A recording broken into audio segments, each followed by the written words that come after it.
Hello बच्चों, आज हम लोग बात करने वाले हैं सर्कुलर मोशन जो हम स्टार्ट किए थे, मोशन इन ए प्लेन, उस पे बात करेंगे, आगे बढ़ाएंगे। अभी तक हम बात कर लिए थे एंगुलर डिस्प्लेसमेंट क्या होता है, एंगुलर वेलोसिटी क्या होता है, एंगुलर एक्सेलरेशन क्या होता है, इन सारी चीज़ों पे बात कर लिए थे।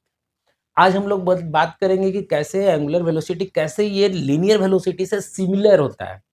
ठीक, तो उसकी बात कर लेते हैं और अभी जो भी बात कर रहे हैं, वो बात कर रहे हैं कि नॉन यूनिफ़ॉर्म यानी वेलोसिटी हमेशा चेंज हो रहा हो। यानी कभी-कभी वेलोसिटी बढ़ रहा हो, धीरे-धीरे बढ़ रहा हो, इस तरह से बढ़ते हुए जा रहा हो। तो उस कंडीशन में तो कहा गया कि under circular motion the equation of motion will be as follow। तो as follows कैसा होगा भाई? ये कैसा होगा आप खुद सोचिए। याद है लीनियर, यहां पे अगर लीनियर लिख ले रहे हैं, लीनियर मोशन, और यहां पे हम ले ले रहे हैं, क्या ले रहे हैं भैया? Circular motion. ठीक है, ठीक। तो एस यहाँ पे एस बराबर क्या था? यूटी था ना, एस बराबर you into T, velocity into time था। एस बराबर यानी कि डिस्प्लेसमेंट निकालते थे तो वेलोसिटी और इनटू टाइम करते थे। मतलब कहने का मतलब था कि यू जो वेलोसिटी था वो एस बटा में टी था। तो यहाँ पे भी हमारे पास क्या है? ये जो निकला एंगुलर वेलोसिटी। तो पहले हम लोग एंगुलर वेलोसिटी की भी बात कर ले, तो एंगुलर वेलोसिटी निकाले ओमेगा। तो ओमेगा बराबर क्या लिखे? Theta by T. यहाँ पे लीनियर, यहाँ पे एंगुलर। हम जब एस बराबर यहाँ पे लिखते थे, एस बराबर u t plus half a t square. ठीक, तो यहाँ पे क्या लिखेंगे हम लोग? थीटा यानी कि angular displacement equal to omega into t plus half alpha t square. ठीक है, इसमें इसमें क्या लिखते थे हम? एक इक्वेशन, दो इक्वेशन ले ले, तीसरा इक्वेशन क्या लिखते थे? तो हम लिख लेते थे, याद कीजिएगा, भी बराबर था यू प्लस ए टी था। मेरे पास भी क्या था? Final velocity. यू क्या था? Initial velocity. ए क्या था? Linear acceleration. The body is moving on a straight line. In that case the body is moving on a circular path. Now the theta angular displacement equal to ये हो गया। अब यहाँ पे हम इसके अनुसार लिखें तो यहाँ पे हम क्या लेंगे? Omega f final angular velocity बराबर initial angular velocity plus alpha t. अब उसी तरह से यहाँ पे ले लेते हैं, तीसरा में, चौथा ले लेते हैं, फोर्थ में क्या ले रहे हैं हम? तो हमारे पास एक फॉर्मूला दिया गया था, भी स्क्वायर बराबर यू स्क्वायर प्लस 2as था। ठीक, सब में एक्सेलरेशन है यानी कि body is moving under non uniform velocity. the body when the body is moving non-uniform velocity, then the acceleration will be appear. If the body is moving in uniform velocity, the acceleration become zero. If there is no change in velocity, then the acceleration value of acceleration will be zero. ये हम लोग जानते हैं sir जी। ठीक, ये तो बहुत बढ़िया से जानते हैं। तो यहाँ पे भी हम यहाँ पे क्या करें? ये लिख लिए। अब इसके अनुसार यहाँ पे लिखे तो क्या आ गया? ओमेगा एफ का square equal to omega i का स्क्वायर प्लस 2 अल्फा थीटा। ये हो गया। मेरे पास बेसिक जो था, मेरे पास था ए भी बराबर u plus a t, s बराबर u t plus half a t square भी। ये इक्वेशन ऑफ मोशन था। ये हमारे पास जो भी था, ये था कब का? Non uniform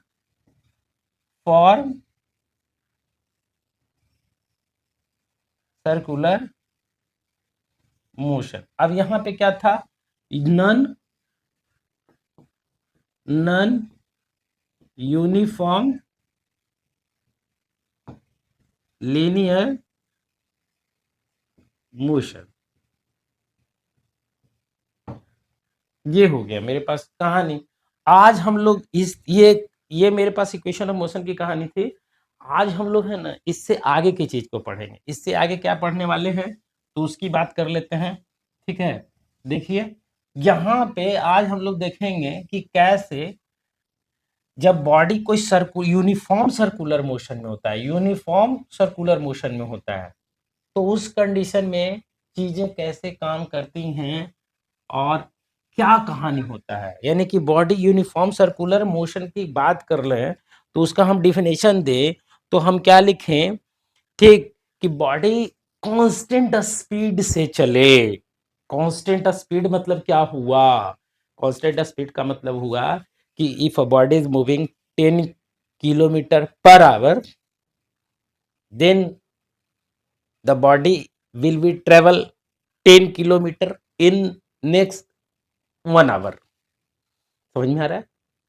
If the body is moving 10 kilometer per hour and the speed is uniform, it means in each hour the body will be covered 10 kilometer. Clear है? तो such kind of velocity is called uniform speed या velocity. Speed in case of distance और velocity in case of displacement. तो हम यहाँ पे उसी चीज को बात करने वाले हैं बढ़िया से। तो लगाए 6 बढ़िया से। देखो यहाँ पे, देखो होता क्या है जो बताते हैं। यहाँ पे एक बॉडी यूनिफॉर्म सर्कुलर मोशन की डेफिनेशन, यूनिफॉर्म सर्कुलर मोशन, ठीक है। ये मेरे पास कहानी आया, क्या आया भाई साहब, तो कहा गया कि if a body travelled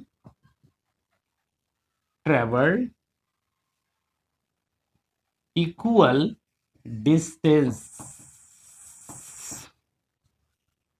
in equal interval of time on circumference of a circle,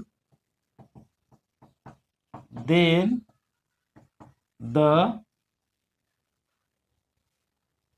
motion of the body is called uniform circular motion। समझ में आ रही बात? So simple. इफ एक और डिफिनेशन दे देते हैं, एक और डिफिनेशन, एक प्लीज एक और डिफिनेशन दे देते हैं। एक डिफिनेशन क्या हम देते हैं, अगला डिफिनेशन क्या देते हैं, तो अगला डिफिनेशन देंगे if a body moving on a circular with path with constant speed. Simple, if a body moving on a circular path with constant what, constant speed, ठीक है। ठीक, तो उस कंडीशन में भी इसको क्या कहेंगे हम लोग, यूनिफॉर्म सर्कुलर मोशन।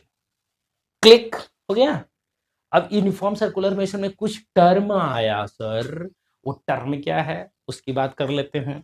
देखो हो क्या रहा है कि अगर यूनिफॉर्म सर्कुलर मोशन में बॉडी घूम रहा है, इस तरह से घूम रहा है, समझ में आ रहा है बात बढ़िया से, तो अगर घूम रहा है तो आप खुद सोचिए सर कि यहाँ से यहाँ तक जाने में हर बार टाइम तो सेम रहेगा क्योंकि ये स्पीड कांस्टेंट है, ठीक है। स्पीड क्या है, कांस्टेंट है, तो कांस्टेंट है तो जाहिर सी बात है कि टाइमिंग सेम रहेगा, सेम रहेगा। जब टाइमिंग सेम रहेगा तो उसको कहलाएगा टाइम पीरियड। तो टाइम पीरियड क्या होता है, ठीक, तो क्या कहेंगे हम टाइम पीरियड का, क्या लिखेंगे डिफिनेशन,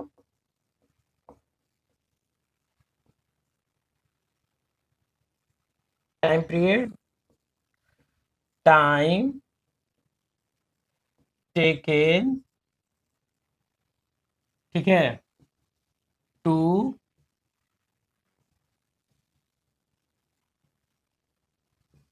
कंप्लीट वन रिवॉल्यूशन, ठीक है, time taken to complete one revolution of the circular path. Clear है? देखो एकदम सो सिंपल। हम बढ़िया से हर चीज को समझाते हुए चल रहे हैं भाई, हम दिमाग नहीं लगा रहे हैं, हम सिर्फ समझने में लगा रहे हैं। ये चीज ऐसा होता है, बिल्कुल होता होगा ना। अगर तुमको कहा जाए कि इस पे हर घंटे 1 मीटर चलो, हर घंटे 1 मीटर चलो, तो एक चक्कर लगाने में जितना समय लगेगा, अगली बार भी उतना ही समय लगेगा, अगली बार भी उतना ही समय लगेगा। ऐसा हो सकता है कि पहल का चक्कर में 1 घंटा मतलब 5 घंटा और अगल का चक्कर में 10 घंटा, और स्पीड भी कांस्टेंट रहे? कभी नहीं होगा जी, कभी नहीं होगा, इस जन्म में तो नहीं होने वाला। ठीक, तो यहाँ पे वही कह रहे हैं, टाइम पीरियड क्या है? Time taken to complete one revolution is called time period. Generally denote किया जाता है टी से, एट से। ऐसा यूनिट क्या हो जाएगा? ऐसा यूनिट सेकंड, और डायमेंशन क्या होगा? m0 l0 t⁻1। ठीक है, ये हो गया मेरा टाइम पीरियड। अब छोटा छोटा चीज हम देखो, बहुत छोटा छोटा करके हम इसलिए पढ़ा रहे हैं ना कि स्क्रीनिंग टाइम जो है ना बच्चों का, मोबाइल पे स्क्रीनिंग टाइम जो है ना बहुत ज्यादा घट गया है। जानते हैं कितना सेकंड चला गया है? 60 सेकंड, 60 से 45 से 60 सेकंड चला गया है। यानी कि कहीं भी कोई वीडियो आपके पास आता है, आपके आंख के पास, तो 45 सेकंड से अब ज्यादा नहीं देख पाते हैं ये। और ये जो है ना वो बहुत घातक हो रहा है, ये बहुत ज्यादा खतरनाक है। इसलिए खतरनाक है कि आपका कंसंट्रेशन पूरी तरह से डैमेज हो रहा है, पूरी तरह से बर्बाद हो रहा है। आपको पता भी नहीं चल रहा है कि कब आप में बंदर वाला गुण आ गया। बंदर वाला गुण की एक डाल से दूसरी डाल और दूसरी डाल से तीसरी डाल, समझे? तो ये जान लीजिए। फ्रीक्वेंसी की बात करते हैं। फ्रीक्वेंसी, फ्रीक्वेंसी क्या कहानी कहता है उसकी बात कर लेते हैं। फ्रीक्वेंसी कहता है कि भैया 1 सेकंड में कितनी बार तुम रोटेट कर रहे हो, how many number of times you will made the rotation या रिवॉल्यूशन इन 1 सेकेंड। ठीक है, तो वो क्या कहलाएगा? फ्रीक्वेंसी कहलाएगा। तो ठीक है भाई, हम मान लेते हैं कि चलो तुम बात सही कह रहे हो, ठीक है, ये भी हम मान लेते हैं। ठीक है,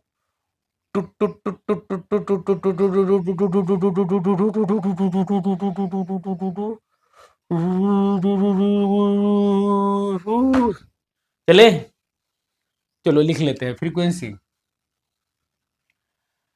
नंबर ऑफ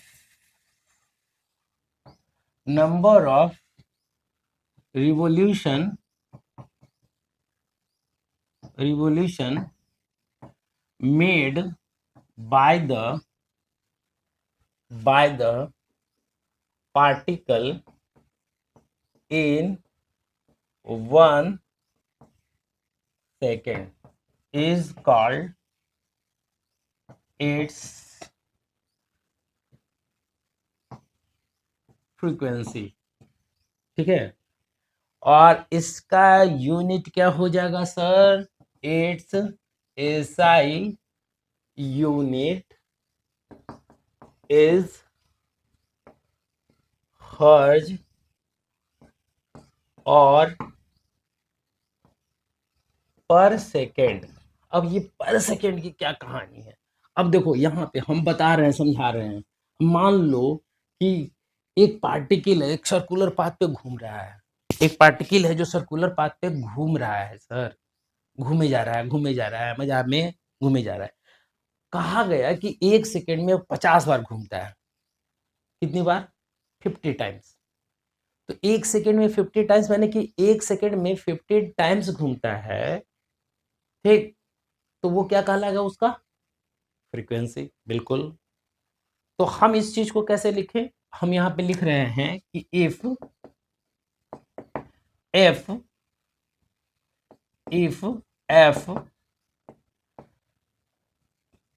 या एन लिख लेते हैं, एन ठीक रहेगा, n number of revolution made by the particle in 1 second, ठीक है, क्या यार, सेकेंड, देन तब हम क्या लिख सकते हैं, n revolution, n number of revolution made by the particle in 1 second. तो एक रिवोल्यूशन करने में जितना समय लगता है उसको क्या कहते थे आप, टाइम पीरियड कहते थे कि नहीं कहते थे, कहते थे ना। तो हम उसको उल्टा कर दें, तो लिख रहे हैं हम कि n revolution in revolution take t second, इसलिए एक रिवोल्यूशन में कितना है, 1/n रिवोल्यूशन में इन 1 सेकेंड है, 1 सेकेंड, तो 1 सेकेंड में कितना होगा, 1/n, और ये इतना सेकेंड हो जाएगा, और ये किसको रिप्रेजेंट करेगा, टाइम को, यानी कि t इज इक्वल टू क्या आ गया हमारे पास, 1/n आया, ये n आ गया, 1/n, इसको थोड़ा सा n, ठीक है, तो t इक्वल टू क्या आया, 1/n।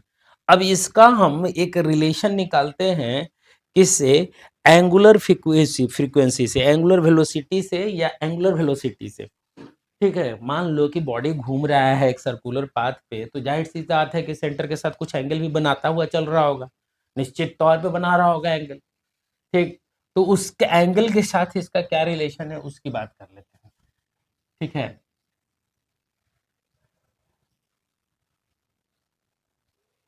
देखिए यहाँ पे हम बोल रहे हैं, यहाँ पे कि एंगल की बात में कर रहे हैं, यहाँ से ये जो मेरे पास आया, इस पे हम रिलेशन निकालते हैं, relation between time period, frequency and angular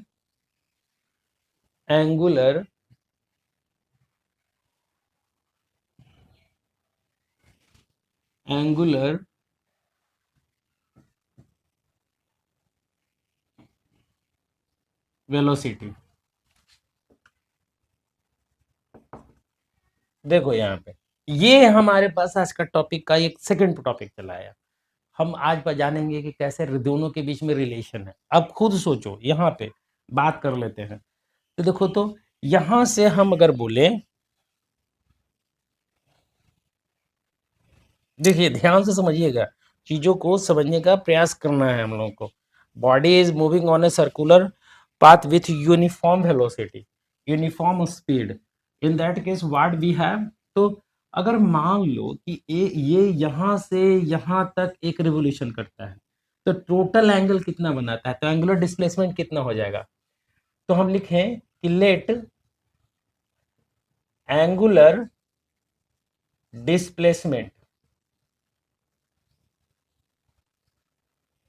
is 2 pi and time taken by is t, angular displacement 2 pi होगा, आ गया, यहां से चला, यहां से एंगल बनाते हुए ये 180 डिग्री, और टोटल टाइम कितना लगा, वो कहलाया टाइम पीरियड। तो हम यहाँ पे लिखें, तो हमारे पास एंगुलर वेलोसिटी बराबर क्या था, थीटा बटा में टी, अगर थीटा हमारे पास कितना हो जाए, 2 पाई, और टाइम कितना हो जाएगा, टी, तो ओमेगा बराबर क्या निकल के आएगा, 2 पाई बाई टी। हम यहाँ पे लिखते हैं एज वी नो दैट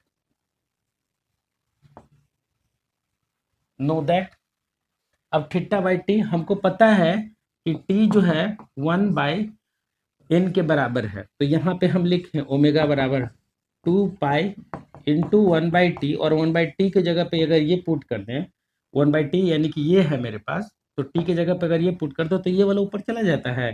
जैसे कि हमारे पास क्या आ जाएगा, 2 पाई 1/1/n, ये ऊपर चला जाएगा, तो ओमेगा बराबर क्या आ जाएगा, 2 पाई n होगा। अब बताओ तुम, एंगुलर वेलोसिटी बढ़ाओगे, फ्रीक्वेंसी बढ़ेगा कि नहीं बढ़ेगा, क्योंकि 2 पाई कांस्टेंट है, ठीक, यानी कि ये मेरे पास कांस्टेंट है, यानी एंगुलर वेलोसिटी डायरेक्टली प्रोपोर्शनल किसके हो गया, एन के। यानी किसी भी सर्कुलर मोशन में कोई बॉडी मूविंग कर रहा है सर्कुलर पाथ पे और उसकी वेलोसिटी कंटिन्यूअसली बढ़ रही है, ठीक है, ऐसे ऐसे बढ़ना शुरू कर दे, तेजी से बढ़ा दिए, वैसे बढ़ने के दौरान तो नॉन यूनिफॉर्म रहेगा, लेकिन एक कहीं पे भी तो बढ़ेगा, कहीं पे बढ़ के कांस्टेंट तो होगा। अगर जहां पे भी कांस्टेंट हो गया तो वहां पे क्या हो जाएगा, ये बढ़ेगा तो ये बढ़ेगा, ये बढ़ेगा तो ये बढ़ेगा, जाहिर सी बात है, क्योंकि 2 पाई तुम्हारा कांस्टेंट है। तो ये मेरे पास आकर के आया, ठीक है। अब यहां से हम लोग बढ़ेंगे एक अगले सेक्शन में, तो एक छोटा सा वीडियो हम बनाए हैं, इसलिए एक वीडियो और बनाएंगे, और उसमें हम लोग सेंट्रीपिटल एक्सेलरेशन की बात करेंगे, सेंट्रीफ्यूगल की बात करेंगे, सेंटर की तरफ डायरेक्टेड टेंजेंशियल एक्सेलरेशन की बात करेंगे, ये सारा कुछ बात करेंगे आपको। तो ये वीडियो आपको कैसा लगा मुझे अपने कमेंट सेक्शन में जरूर से जरूर बताइएगा। अगर पहली बार चैनल पे आए हैं तो जरूर से जरूर सब्सक्राइब कर दीजिए, एक बेल आइकन है उसको दबा दीजिए ताकि नोटिफिकेशन आपको मिलता रहे, और थोड़ा सा इंक्रीज कीजिएगा मेरा, मतलब इंक्रीज करें, इनकरेज कीजिए, सॉरी इंक्रीज नहीं, इनकरेज कीजिएगा इसी तरह का कर्तव्य कर करके। आप बेल आइकन को दबा दीजिए, लाइक तो जरूर कर दीजिएगा भाई, लाइक करके जाइएगा यार, लाइक करके जाइएगा, ठीक है। तो फिर मिलते हैं नेक्स्ट वीडियो में, धन्यवाद।